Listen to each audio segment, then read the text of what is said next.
What is going on, boys and girls of YouTube? Doing another top 5. We're almost done. We're almost there. We've done jungles, we've done mids, we've done supports. Now we're doing ADCs slash hunters, whatever you're calling them these days. Getting it all done. Solos will be tomorrow, and then we'll be, top 5'd out. We'll look at doing a tier list tomorrow night on stream, and then we'll put that up on YouTube. That'll be coming very soon. But I want to knock this out because the hunter builds have become very consistent amongst all the top hunter players, the streamers, the competitive players. They're all kind of building the same thing right now. So I think it's safe, and it's time for us to make sure you guys know it too, and make sure it's out there. So we're gonna jump into it. Make sure you hit the subscribe button if you're not already subscribed. We've been killing it. You guys have been killing it. Appreciate all the support, and I just want to keep it going. So let's get into this video.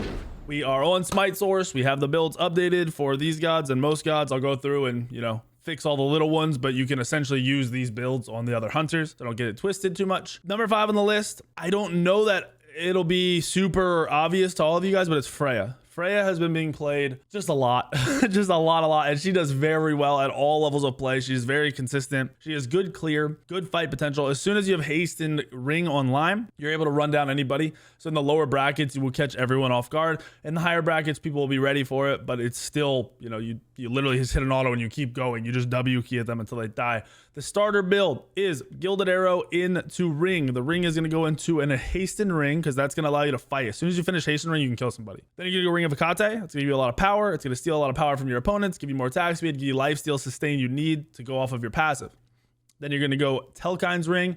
This is essentially going to put you at that point with all that attack speed between the Diamond Arrow slash Gilded Arrow, because you still have Gilded Arrow, the hastened, the ring of Akate, and the Telkines, that you will out trade and you will win all your 1v1s. And in a lot of cases, you can maneuver around to win the 1v2s as well with your ultimate, that extra damage, that CC immunity, that damage immunity time that you're in the air.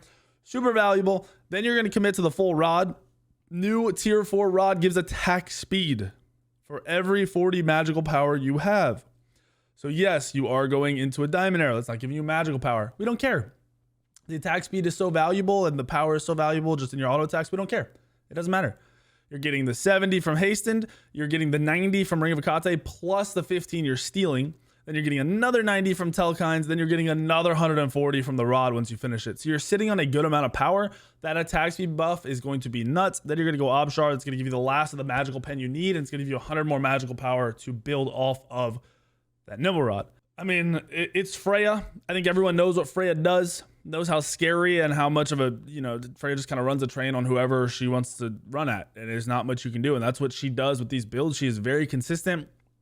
The biggest downside to her, honestly, in my opinion, is if the other team is more aggressive than you, then it will make the game a little bit more hard. And if you're being spam ganked, you don't have the best safety. I mean, you have a whoop, you have the 3, which will keep you alive if you're landing it. You have the ult for that immunity time and that disengage time.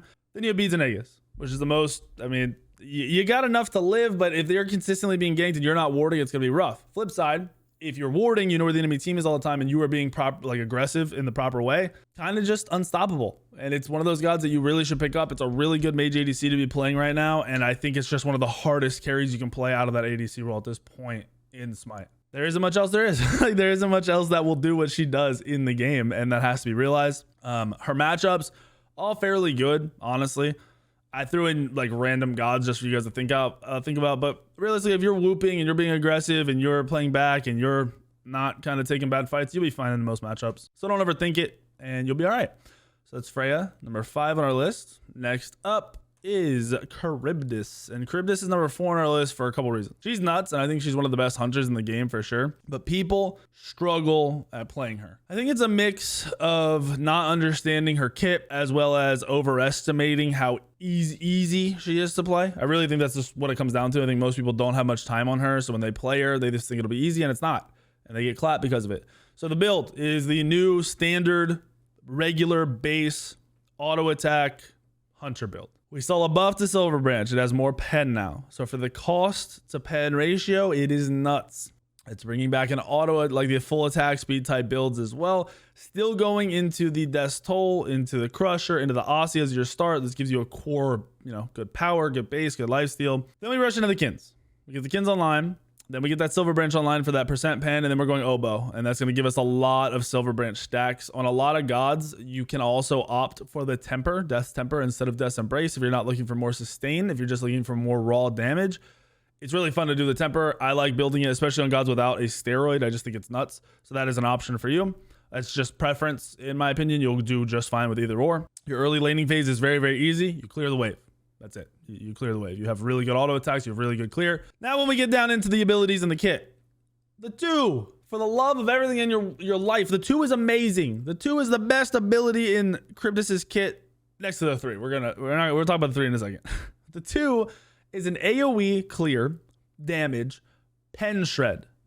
So if you're 2ing the wave and you're hitting the support at level 2, level 1, level 3, you can then kill the support because the support is losing that little bit of defense he does have. Farther into the game this gets, the more threatening you become because your percent defense stealing. You are stealing a percentage of their defense. Up to 40% of their defense can be ripped. It's not stolen. You're not getting it. It's ripped. It's stripped off of them.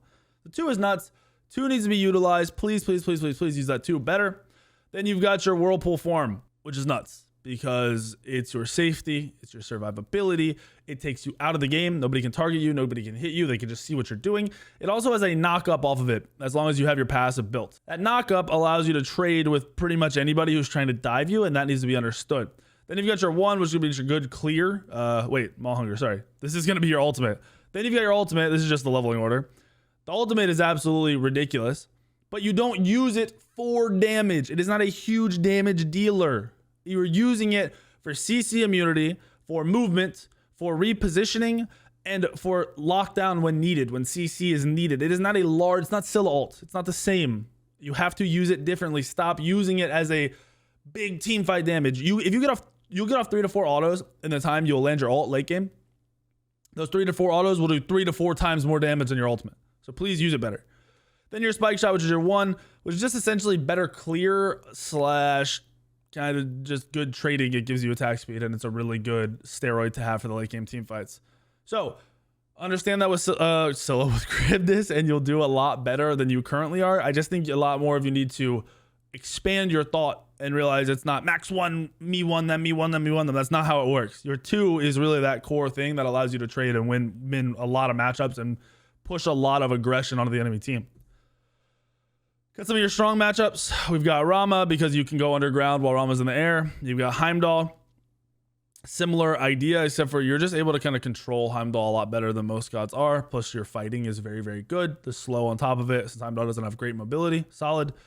Izanami, because you can get Izanami out of stealth very, very easily. You can go into the ground so you don't get silenced. Anytime Izanami pops a steroid, if you don't want to fight into that steroid, you can 3 underground. You have a lot of ways to play around with Izanami. Weaker against, this is just some of the gods that once they put you under the ground, they can chase you very, very easily. Ul is going to be a continue a fight. Hou-Yi is going to be able to continue a fight, and Honor is going to be able to continue a fight. These aren't even bad matchups. Like, you don't lose these matchups necessarily. It's just anytime you misuse your 3, they will take advantage of you very, very quickly. And that's not a good thing. You do not want to get in that situation. So try to avoid doing that when you do play against those gods. Cryptus, number 4 on our list. Number 3 on our list. I think this is where it's going to get a little spicy. Maybe have some baby ragers in my comments. I don't know. MEDUSA. MEDUSA has come back. She got a massive buff. They moved her anti-heal to her 2. So it actually is very, very easy to apply, which makes you very, very good at winning 1v1s. On top of that, I believe her 1 was tweaked not too long ago. And I think they also changed the damage on the 2, if I'm not mistaken. They buffed one of her damaging abilities. She's doing really, really good right now in the overall meta and in the game ever since the buffs went through. This isn't even just this season. This, as soon as those buffs went through, she started doing a lot better. People didn't realize it right away. People are starting to realize it. Still running that core hunter build. You do not have to go into Death's Temper. You can get more sustain out of the Death's Embrace. But if you do go for the Death's Temper, as soon as you pop your 1, the amount of extra damage you're getting off Silver Branch is nuts. It will shred through anybody at this point in the game. Everything else is the same. You have really good lane clear, really good lane poke because you can hit the creeps while also hitting the people close enough to the creeps. So the big AoE spray off your 2 ends up being super valuable to just dwindle the health down and burn health pots and burn through the sustain of a lot of gods. Plus it's applying that anti-heal. That's the big thing. They aren't healing as much once they do get poked. Your ultimate, still Medusa ultimate, where you shouldn't be getting stunned by it if you are playing against Medusa, but if you're using it right, you're turning corners properly, you're using it the optimal way, you will land a good amount of them and you'll end up doing a lot of damage. On top of that, it's just a big AoE slow that does a little bit of damage. It's not bad by any means. I think it's more of just the fact that the builds are allowing Medusa to do what she wants to do.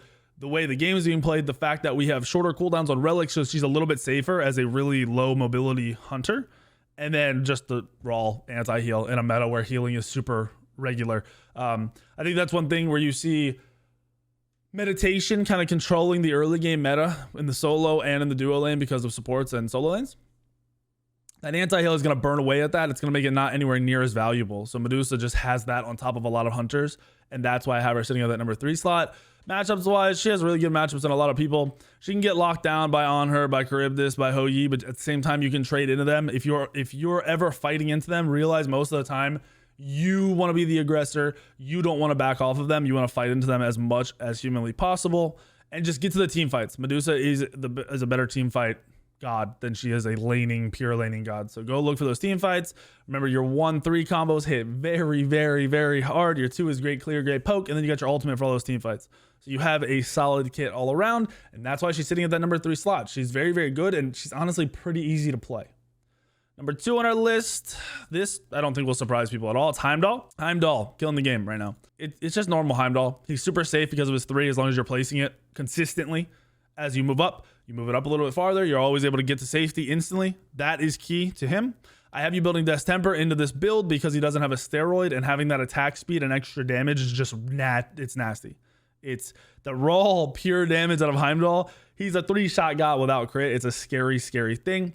He has a lot of good matchups. He's got good lane clear because of the AoE autos plus the 1. He has good self peel because of the 2 and the knockback, good combos, good safety. The ultimate's used for peel or setup or just killing somebody 1v1. Always there. Good beads burner. He does a bit of everything. The only downside to him is you as a player have to learn how to use your 3 properly. Please, please, please, please. Your 3 is your best ability. If you aren't using your 3, you're pretty worthless on Heimdall. If you are using your 3 and it's always in a good spot for you to never get ganked, you will never lose. It won't happen. You will win every 1v1 and you will push the lead and you will become the carry of all your games. Please, please, please. Build. Standard build. The new standard build that's come up. It's just doing amazing. It's Heimdall. I mean, he hits hard. You get him a good build. He hits even harder. He's a scary, scary, scary god to deal with. And that's that. That's all there is to it. And then number 1 on our list, I don't really like Heimdall. Really, you know, it's Heimdall. It's Heimdall, right? Number 1 on our list, it's Hou Yi. Hou Jesus has made a return. I have a crit build thrown up for Hou Yi, which I will apply to a lot of hunters, and you can run if you're feeling hunter based build. We'll go into that real quick before I talk about Hou Yi. The crit build is essentially the same build. I have you going Temper. You will sell Crusher late for the Atalantas. This will replace the attack speed for another attack speed item, give you more sustain with more lifesteal. Since we're opting out of the Death's Embrace, which has sustain in it, we're getting the sustain from Atalanta's bow instead, and it's going to round out your crit. So you've got the Envenom Deathbringer. You'll outtrade everybody. If you're feeling frisky, this can be Malicious Deathbringer. It's not a bad thing. They're both very, very good. This is just better at winning your 1v1s and chasing down and killing tanks, in my opinion. Still going the Silver Branch because it's such a good item stats-wise. We're getting that Wind Demon online still because the item is cracked, even after the slight changes. They take a little bit of power off of it at one point or something. Still a nuts item with crazy procs. The Aussie's still there. The Crusher early game's still there. Here is the crit build that I've seen a couple people run. They trade out a lot of items late game. They start selling their items, like these items late game, to make up for any missing stats that they're feeling. So, like I said, sell the Crusher for Atalanta's late game, you'll be good to go. Plus, it gives you that late game proc, which is just a beautiful, beautiful thing. So now we'll talk about just Hou Yi in general. So if you don't know, let's do this before we get too far. If you don't know, Hou Yi has an amazing passive. After taking a critical hit, Hou Yi can't be critically hit again for 3 seconds. This is going to be very more based. This isn't going to be just high on base. This is going to be based on, your ranked games, your casual games. Crit is taking over a lot of your games. I know it. It's taking people in Hunter role are building it left and right. You've got Mercury's being played every game. You've got all these auto attack junglers playing crit. It is taking over a lot of the game. And a lot of you want a way to deal with it. Hou Yi is the way to deal with it. After being crit, you don't get a crit again for 3 seconds. This allows you to turn any fight in your favor. Now, being able to turn the fight, whoops, I went too far back. Being able to turn the fight because of your passive is a big, big thing. So just pay attention to that. But outside of that, Hou Yi with an auto attack build, having that raw damage coming out of the 2 autos, the setup off of the 1, the self peel on the ultimate, the ability to knock up and chase or run away from the 3. it's just a nutty thing. Now, at a higher level, I would honestly probably move Hou-Yi down to like a number 3-4 slot in there. But because in your games, I'm seeing it. I'm watching clips. I'm coaching games. I'm playing in games on my way up. People are building crit a lot. So this will make up for that. This will allow you to get an advantage on those players without them realizing that you have an advantage. Most people don't even know Hou-Yi's passive, which is kind of sad if you really think about it. But even if there's no crit in the game, Hou-Yi's killing it, like I said, with the auto attack build, just shredding through everybody, tanks, squishies, whoever that Hou-Yi goes on. The sustain and safety out of the god overall, very good. A lot of strong matchups. Izanami is another ADC that gets played a lot, probably being like a top 7 list, like a 6 or 7 slot. You hard counter Izanami. You will absolutely slaughter Izanami players when you are playing correctly. I think Hou-Yi is just really fun to play right now, really good, and gives you a leg up on most of these ranked games and casual games you're playing in. You'll just have an advantage naturally. Late game team fights, you can kill whoever you want. We already talked about that. Laning wise, you have decent clear. You'll get out cleared by a bunch of gods early. But then once you get level 3, level 4, where you can kind of be hyper aggressive, if you're pairing yourself with an aggressive support, a Ymir, a Horus, a Serket, a Fenrir, you can really start pushing it into them and killing them over and over again, and then start invading their buffs and just push that lead even more. Because once you start fighting in the jungle, everything is in your favor because of the ricochet. The one bounces just become too much for the enemy to handle. So remember that when you're playing Hou-Yi. That is our list of top 5 hunters. I hope you guys are learning something. These builds I've taken from, like I said, one of the top ranked players currently. It's an ADC. Taking it from 2-3 streamers. I've looked through their builds. They're all building the same thing. So you guys can get upset about the builds if you want. I'm telling you what all the pros are building, and it is what it is, and it's working really well. So just let that be. Be happy that the builds are ready to go and they're on Smite source and you have access to them, because frankly, a lot of you guys need it. really badly. People need this. I hope it helps you guys. Hope you like the video. Please drop a comment. Any questions, any concerns, anything you just want to tell me, drop it in the comments. I like reading through my comments and seeing some stuff in there, some substance. I want to read. I want to know what's going on in your all's lives, your Smite lives. Tell me what's going on in your lives if you want, but Smite lives. Hope you guys like the video. I'll see you all in the video later tomorrow, the next day. Hit the like button, hit the subscribe button. Quit trolling me.